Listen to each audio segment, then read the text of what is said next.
get it now, don't stop. You gotta keep on pushing till you reach the top. Stay in perpetual motion, perpetual motion, perpetual motion. Now don't stop. Get up, go get it now, don't stop. You gotta keep on pushing till you reach the top. Stay in perpetual motion, perpetual motion, perpetual motion. Now don't stop. Now what's an idea if you don't take action? That's doing nothing, expecting something to happen. That's breaking the law of action and reaction. Like hoping for happiness from a happy accident. It's like practicing without any passion. Like floating to battle on a ship without a captain. Loose lips do nothing but loose ships. And there's no need for talking if you're really gonna do it. Time's precious, you don't really want to. It's BMW X6M today, and just thought I'd give you a little bit of information about it. The X6 is obviously the current trendy coupe shape for the SUVs. You got the GLE coupes, you got GLAs, GLC coupes. So the whole, since Jurassic Park, I think, Jurassic World, sorry, came out, the whole coupe in an SUV seems to be the way forward, and the X6 obviously has continued that for quite a long time now. The only thing with the X6 for me is that it comes across a little bit like the kid at school, big lump, who knew he was big, knew he had freckles, but still bullied everybody. And I think with the X6 it's definitely got that look about it. It's like, yeah, alright, I might not be as pretty as a Mercedes, but I'll still take you on.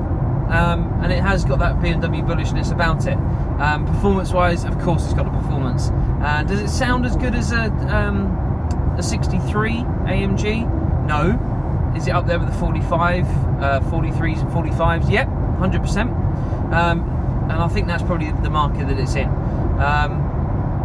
It is a great sport utility vehicle. It continues to have all the BMW niceties. BMW for me still have one of the best steering wheels. I know it sounds ridiculous, but it's a nice big thick steering wheel, and that should be quite sporty. Could probably be a little bit smaller in this car. Everybody's mod cons. I mean, Mercedes are mad for mod cons at the moment. Range Rover are like an iPhone. BMW, to be fair, have just stuck, especially with this car, with the M Sports as they normally do. Can I play with the gearbox and make it a bit more sporty? Yes, I can.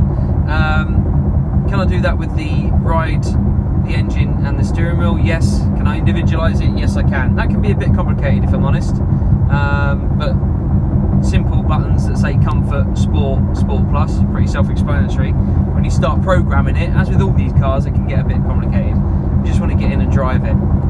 Their touch system for the central display remains the same. If it's not broke, don't fix it. And you can draw on the little top pad. I'm not sure, you know, they're trying to encourage us not to use our mobile phones while driving, but they're quite happy for us to have a little pad that we can draw things on.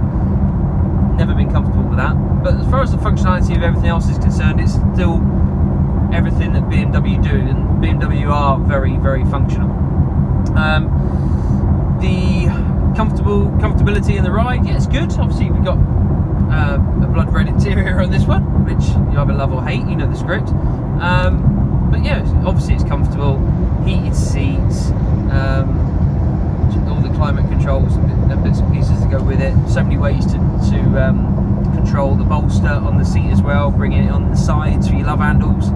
As far as safety is concerned, heads-up displays. Heads-up displays are going to be on everything soon, aren't they? Just because, one, it's safer, and two, everyone wants to pretend they're Maverick out of Top Gun. And it is like a fighter pilot display. I can see now, without taking my eyes off the road at all, what speed I should be going, what speed I am going, where my next junction is, if it's off to the right, and how long away it is. So everything I need. As far as answering the telephone, steering wheel. So no one should have their phone in the cockpit anyway nowadays. So yeah, the X6 is easily overlooked at the moment. BMW, Audi, Mercedes always chop and change the top three in Europe, I believe. But I think the X6 is value for money. I think as long as you just want a car that does what it says it's going to do, have a presence on the road, be comfortable, be an SUV, have a coupe. We've still got rear entertainment in the back of this one, so there's plenty of room in the back. No one's really sitting like that, if I'm honest, as much as we say the coupe does remove some of the room compared to the square-shaped SUVs. So yeah, I like it. It's all right. It's not. I'm not going to be like, oh my god, thinking about it in the next 6 months. If I'm honest, it's very easily got used to, very familiar, very quickly. But it's a nice car. It is a nice car, and it is good value for money. Sounds good when you want it to sound good. We've got carbon interiors. It looks good. Like I say, it's just not going to blow anybody away. It's not breaking the mould. But if it's 10, 15, 20,000 pounds cheaper than the Mercedes or the Range Rover at the moment, then well worth consideration. But anyway, just my feedback on the X6M. If you've got any requests or anything else, or just any feedback in general, leave it in the comments. Otherwise, we'll see you again soon. Take care. Thank you. Bye bye.